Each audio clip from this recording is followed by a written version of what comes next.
मुझे बहुत कोफ्त का एहसास हो रहा था। मुझे मालूम था, जैसे ही घड़ी की सुइयां 10 बजाएंगी, मेरी मामी अपने हाथों में तेल उठाए किसी जिन की तरह हाजिर हो जाएंगी। जब भी मैं मामू के घर आती, तो मामी की इन्हीं हरकतों की वजह से मैं तंग हो जाती थी बहुत। हालांकि मुझे मामू के घर में बहुत मजा आता था। आज फिर मेरी मामी तेल का कटोरा हाथ में लिए चली आई और मेरा चेहरा एकदम से बुझ गया। मेरे चेहरे के बिगड़े हुए जाविये देखकर वो मुझको प्यार से समझाने लगी कि तेल बहुत जरूरी होता है। मैं तुम्हारी नाव पर लगाऊंगी तो तुम्हें आराम हो जाएगा और सुकून की नींद आएगी। तब मैंने इनसे कहा कि आप रोशनी को क्यों नहीं लगाती तेल, इसे भी तो लगाया करे ना। तब मामी कहने लगी कि वो बहुत जिद्दी है, इसे तेल से सख्त चिढ़ है, और तुम्हें तो पता है वो मेरी एक भी बात नहीं सुनती है। मैं तुम्हें अपनी बेटी ही समझती हूँ और तुमसे इतना प्यार करती हूँ, इसी वजह से मैं तुम्हारा ख्याल करती हूँ। मामी की वही जज्बाती ब्लैकमेलिंग शुरू हो चुकी थी और मुझे मजबूरन तेल लगवाना पड़ा, क्योंकि रोशनी और मामी की बिल्कुल भी नहीं बनती थी। वो दोनों माँ बेटी सारा दिन लड़ते झगड़ते रहते थे, और जब मैं आती थी तो मामी मुझसे बहुत प्यार करती थी और कहती थी कि तुम मेरी बेटी हो। मैं रोशनी को अक्सर समझाती थी, तो मामी से इस तरह से क्यों लड़ती रहती हो, तो वो चुप हो जाती थी और बदले में कुछ नहीं कहती थी। आज फिर रोज की तरह मामी मुझे नसीहत कर रही थी कि अपनी नानी को और रोशनी को मत बताना कि मैंने तुम्हें नाक में तेल लगाया है, क्योंकि इन लोगों को इसका पता नहीं है कि ये तेल लगाने से कितने फायदे हासिल होते हैं। वो लोग मुझे बुरा समझेंगे और यही सोचेंगे कि मैं तुम्हारे साथ कुछ गलत करने लगी हूँ, क्योंकि ये लोग मुझे पसंद नहीं करते। इनको मुझ पर भरोसा नहीं है। इनको लगता है कि मैं तुम्हारी दुश्मन हूँ। जब जब तुम मेरे करीब आती हो तो तुम्हारी नानी मुझे डांटती हैं कि मेरी नवासी से दूर रहो। ये बातें सुनकर मुझे बहुत बुरा लगा था। नानी का रवैया मामी के साथ बिल्कुल भी अच्छा नहीं था। मामी की आंखें आंसुओं से भर आईं। मुझे इनका बहुत दुख होता था। पता नहीं क्यों इस घर में इनकी कोई भी इज्जत नहीं करता था। हालांकि वो बेचारी सारा दिन सबकी खिदमतें करती रहती थी।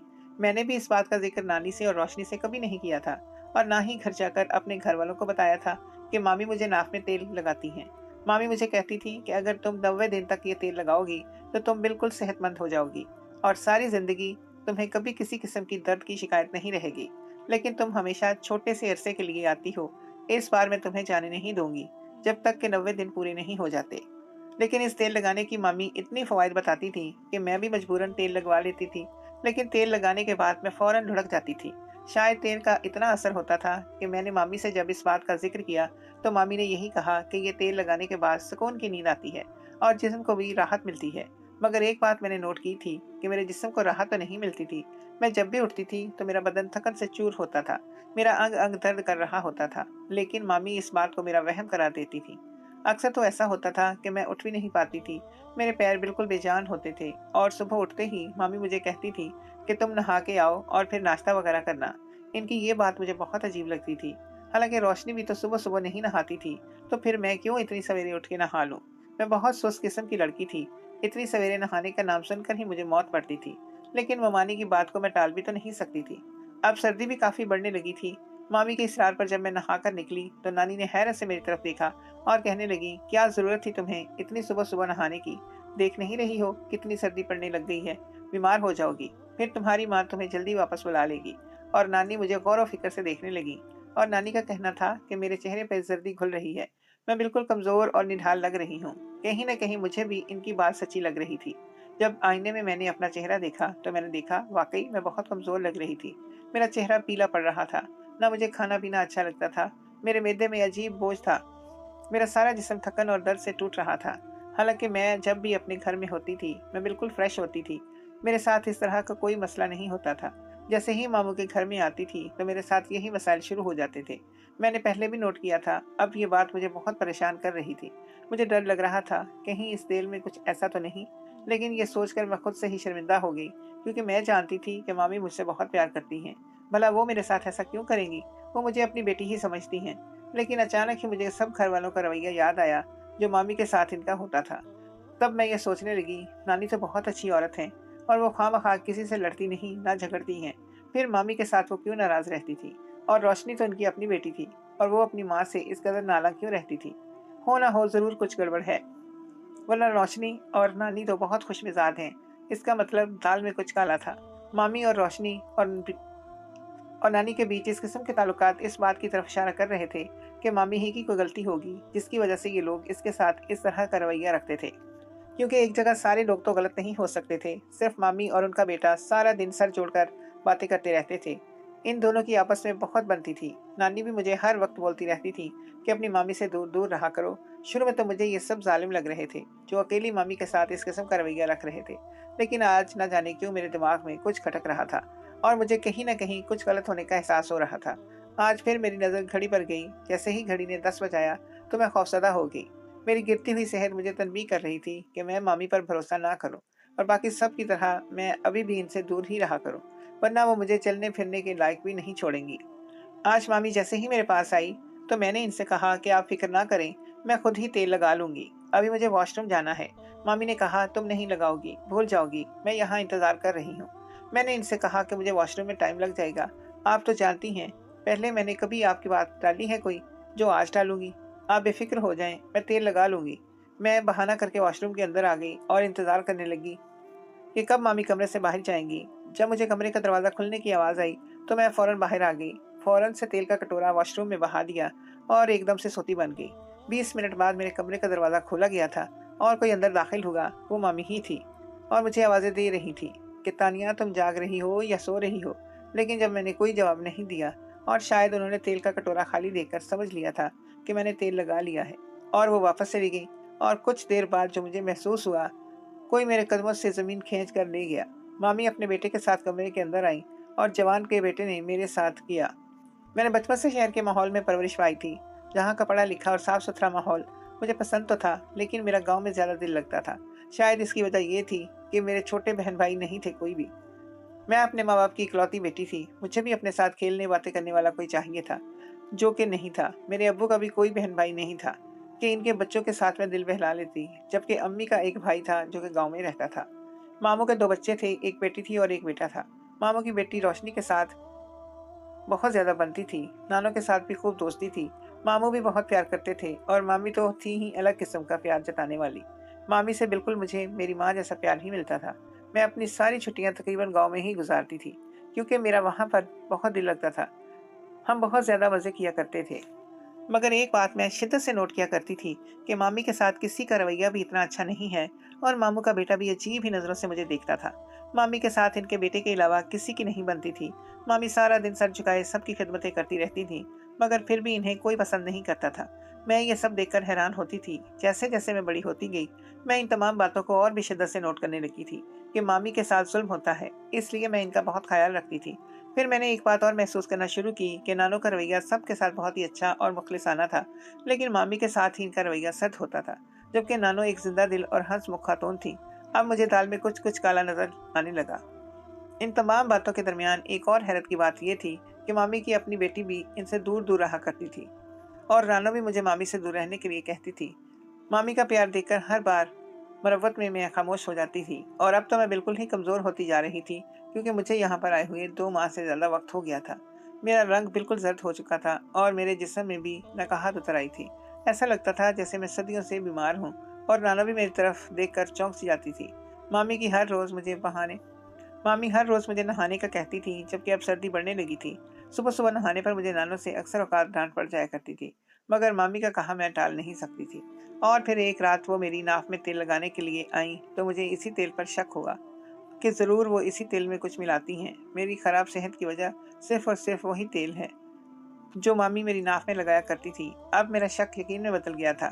मैं अब बहुत खामोशी मैं बस अब मामी का झूठ या सच परखना चाहती थी। ऐसा नहीं था कि मुझे मामी पर या इनके खलूस पर शक था, मगर मैं अपने दिल में उमड़ कर आते वहमों को दूर करना चाहती थी। फिर एक दिन मैंने तेल नाक में लगाने का ड्रामा किया और सारा तेल फेंक दिया, और इसके बाद ऐसे सो गई जैसे मुझे किसी चीज़ की ज़रूरत ही खबर ही नहीं थी। कुछ वक्त बाद मामी आई और अच्छी तरह से तसल्ली करने के बाद मैं सो रही हूँ वापस चली गई और अपने बेटे को अंदर बुला लिया, और जो कुछ इसने मेरे साथ किया, इसके बाद मेरी रूह तड़प उठी। कुछ वक्त बाद मामी आई और अच्छी तरह से तसल्ली करने के बाद कि मैं सो रही हूँ वापस चली गई और अपने बेटे को अंदर बुला लिया, और जो कुछ उसने मेरे साथ किया, इसके बाद मेरी रूह फना हो गई थी। मैं हद से ज़्यादा डर गई थी। मुझे कुछ भी समझ नहीं आ रहा था।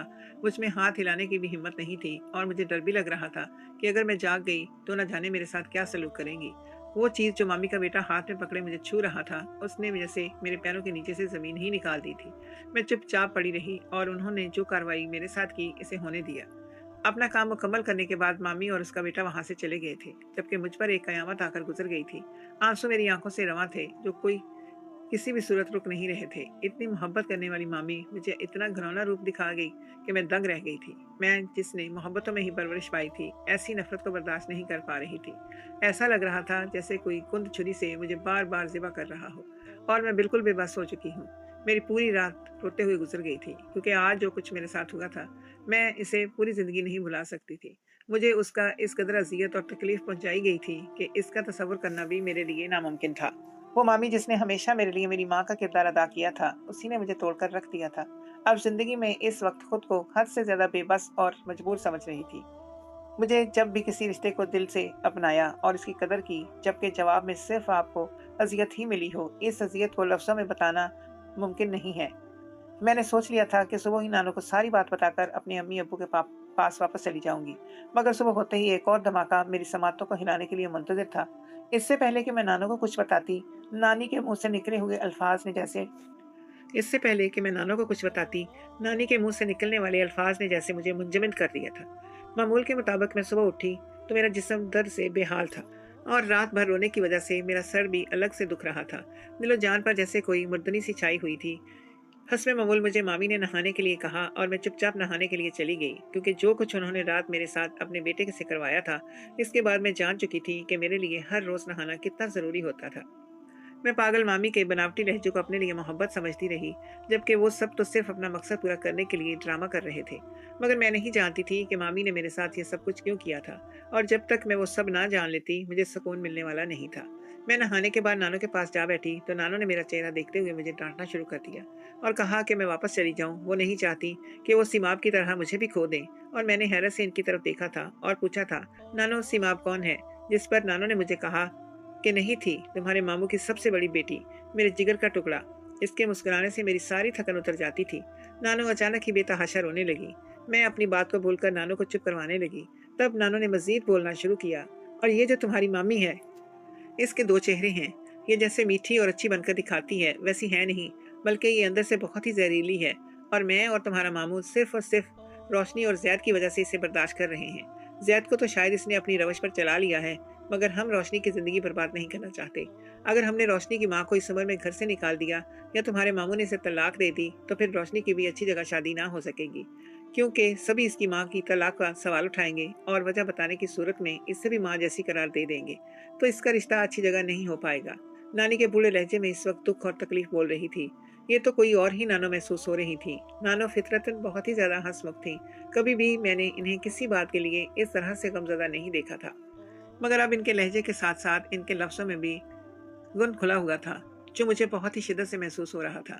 मैं अगली बात जानने के लिए बेचैन थी, मगर चाहती थी कि नानो पहले चुप हो जाएं। नाना ने एक रवानी से बोलना शुरू किया और फिर बोलती ही चली गई, और इनकी बात सुनकर मेरे पैरों के नीचे से जमीन ही निकल गई थी और जमीन और आसमान घूमते हुए महसूस हो रहे थे। मैं नहीं जानती थी कि इतनी अच्छी मामी का एक ऐसा सच भी है जिसके बारे में मैं नहीं जानती थी। अब मुझे समझ आ रहा था कि मेरी माँ का मुझे गांव में भेजना या मेरा गांव में आना पसंद क्यों नहीं था, मगर मेरी खुशी को देखते हुए वो मुझे इजाज़त दे देती थी। शायद इन्हें ये उम्मीद थी कि नानो मेरा ख्याल रखेंगी। नानो ने अपनी बात पूरी की और इसके बाद हिचकियों से रोने लगी। मैं नानो को गले लगाए खुद भी रो रही थी और उन्हें ये बात बताने की हिम्मत नहीं कर पा रही थी कि मामी का दाव मेरे ऊपर भी चल गया है। मगर मैंने सोच लिया था कि नानो से इनकी सीमा अब दूर हो गई थी, मगर मैं खुद को इनसे दूर नहीं होने दूंगी। अब मुझे जो भी करना था, नानो के इल्म में लाए बगैर करना था। और यहाँ पर एक बात मुझे और पता चली थी, जिससे मेरा दिल दुख से भर गया था, कि रोशनी भी अपनी माँ की हकीकत में बारे में सब कुछ जानती थी। इसीलिए वो मामी से दूर दूर रहती थी और मेरे पूछने पर भी मुझे सच नहीं बताती थी, क्योंकि वो अपनी माँ का असली चेहरा मेरे सामने लाकर इन्हें बेइज्जत करना नहीं चाहती थी। नानू ने मुझे बताया था कि मामी काला जादू किया करती थी और उन्होंने अपनी बेटी को भी इसी जादू की नजर कर दिया। वो मुसलसल 90 दिन तक इसकी नाक में तेल लगाती रही, जिसके बाद सिमाब कमजोर होती चली गई। हालांकि वो बहुत सेहतमंद बच्ची थी। नानो सिमाब की गिरती हुई सेहत देखकर परेशान हो रही थी, और नानो देख रही थी कि सिमाब की नाक में तेल लगाने के बाद ये मसला शुरू हो जाता है। जिस रात भी मामी सिमाब की नाक में तेल लगाती थी, इसी रात सिमाब हिलती भी नहीं थी, एक ही जाविये पर पड़ी सोती रहती थी और दिन में भी निढाल रहती थी। और यही बात नानो को चौंका गई, तो नानो ने मामी को सिमाब की नाक में तेल लगाने से साफ मना कर दिया। लेकिन मामी का मकसद पूरा होने में कुछ ही वक्त बाकी रह गया था, इसलिए मामी ने नानो से चोरी छुपे तेल लगाना शुरू कर दिया। और जैसे ही मामी के अमल के पूर्ण दिन पूरे हुए थे, मामी ने सीमाप पर ऐसे काले जादू का अमल किया कि इसका मासूम वजूद इस अमल को बर्दाश्त नहीं कर पाया और वहीं पर सीमाप की मौत हो गई थी, जबकि मामी का मकसद अधूरा ही रह गया था। सीमाप की मौत ने नानो और मामू को बहुत दुख पहुंचाया था। इसके साथ ही मामी भी अपने अमल पर बहुत पछताती रही थी, मगर उन्होंने किसी से भी नहीं कहा था कि सीमाप की मौत इनके जादू की वजह से हुई है। फिर मामी के यहाँ रोशनी की विलादत हुई। रोशनी भी बहुत ही खूबसूरत थी और बिल्कुल सीमाप की फोटो कॉपी थी। वो हमें जो इस रस्ते में बिल्कुल चुपकी चादर ओढ़ चुकी थी, फिर से ताज़ा दम होने लगी कि इन्हें इनके काले जादू करने के लिए फिर से एक बच्ची मिल गई थी। हालांकि ये बच्चे उसके अपने ही थे, लेकिन कभी इंसान को किसी चीज़ का हद से ज़्यादा जुनून हो जाए तो इसको कोई नज़र नहीं आता। इसकी अपनी औलाद ही चाहे क्यों ना हो, वो सबको तजर्बों की नज़र कर देते हैं। माँ बेटे को काला जादू का जुनून की हद तक शौक था और वो दोनों इस पर कामयाबी हासिल करना चाहते थे। लेकिन किसी आमल ने इनसे कहा था कि वो जब तक इस अमल को पूरा नहीं करेंगे, इनको काले इल्म में महारत हासिल नहीं होगी। इसीलिए वो सिमाब की नाफ पे तेल लगाती थी, लेकिन मुसलसल तेल नहीं लगा सकी और अमल अधूरा रह गया था। जितना दौरानिया इस आमिल ने बताया था और अब इनको और कोई नहीं मिला तो वो मुझे वही तेल लगाने लगी और तेल लगाने के बाद मैं होशो खैरत से बेगाना हो जाती थी। और ये माँ बेटे मेरे जिस्म पर न जाने क्या बदबूदार चीज़ें मलते रहते थे। उनका बेटा छुरी उठाकर कपड़े में छुरी लपेट कर मेरी गर्दन पर फेरता रहता था। हत्ता कि रात इसकी अजीब अजीब हरकतें थी कि बयान से ही बाहर थी। जिस चारपाई पर मैं सोती थी, इसमें बिछी चादर का एक कोना बेटा पकड़ता और दूसरी तरफ माँ। वो दोनों मुझे चादर समेत जमीन पर नीचे सुला देते थे और सारी रात मेरे ऊपर न जाने क्या अमल करते रहते थे। जमीन पर पड़े रहने की वजह से मेरा जिस्म अकड़ जाता था और दर्द करने लगता था, क्योंकि मुझे जमीन पर सोने की आदत नहीं थी। और न जाने मेरे साथ क्या क्या तजर्बे ये लोग करते रहे थे। मुझे तो अब जाकर इन सब के बारे में पता चला था। अब समझ नहीं आ रहा था कि मैं क्या करूं और क्या ना करूं। घर वापस चली गई तो इन लोगों का ये सिलसिला नहीं रुकेगा, ये कोई और ढूंढ लेंगे। मुझे खौफ भी महसूस हो रहा था कि कहीं सिमाब की तरह मैं भी इनके तजर्बों की नज़र ना हो जाऊं। मैं अपनी नानी को और अपने वालिदैन को दुख नहीं दे सकती थी। मैं उनकी इकलौती औलाद थी, इसलिए मैंने अपनी तजस्सुस और इन लोगों का सच बताने के लिए सामने टीवी पर बातों पर लानत भेजकर घर जाने का फैसला किया और इन सब की बात कानों कानों सुनी और ज़ैद को हवा लगने ना दी।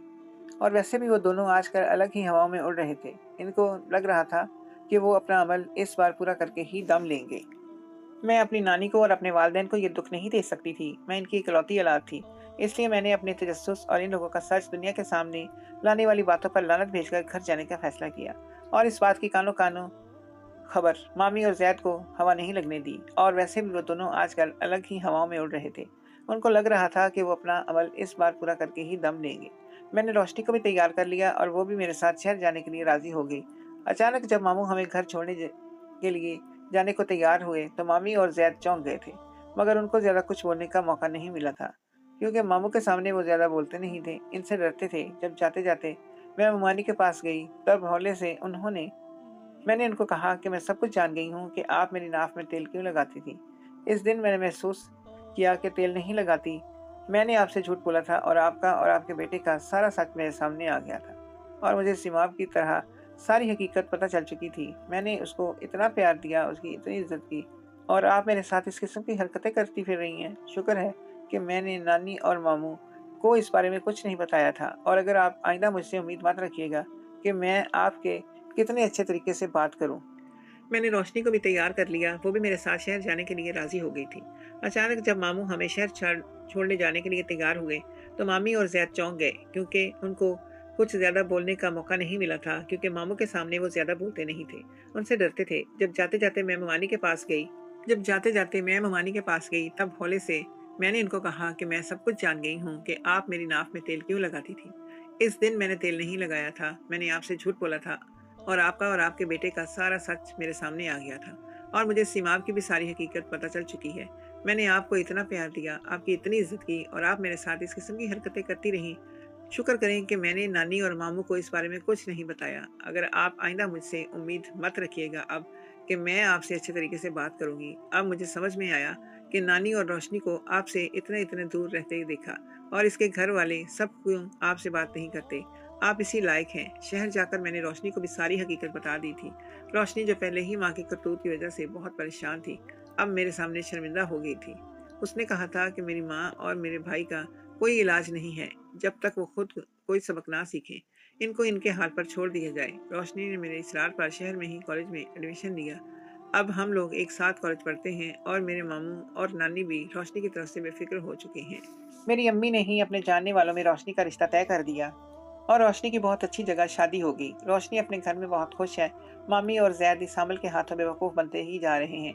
एक दिन इसामल को पुलिस पकड़ कर ले गई और सबको पता चला कि वो ढोंगी था और सबको बेवकूफ़ बना रहा था। वो मुमानी और जैद शर्मिंदा होकर ही रह गए थे। मुमानी ने तो मामू से माफ़ी मांग ली थी, लेकिन लेकिन जैद अपनी रवश पे कायम रहा। अब वो घर छोड़कर चला गया था और बाहर जाकर इन्हें काम धंधों में लग चुका था। अब मुमानी जैद की वजह से बहुत परेशान रहती थी और मामू ने कहा था कि तुम्हारी यही सज़ा है कि क्योंकि तुमने ही ज़ैद को इस राह पर निकाया। मुमानी हर वक्त अल्लाह ताला से तौबा करती रहती हैं, लेकिन ज़ैद कभी पलटकर वापस नहीं आया। यकीनन वो भी कोई आमिर बनकर इस किस्म के कारनामे कर रहा होगा और लोगों को बेवकूफ़ बना रहा होगा। अल्लाह ताला से दुआ है कि वो सबको राह हिदायत दे। आमीन सुम्मा आमीन।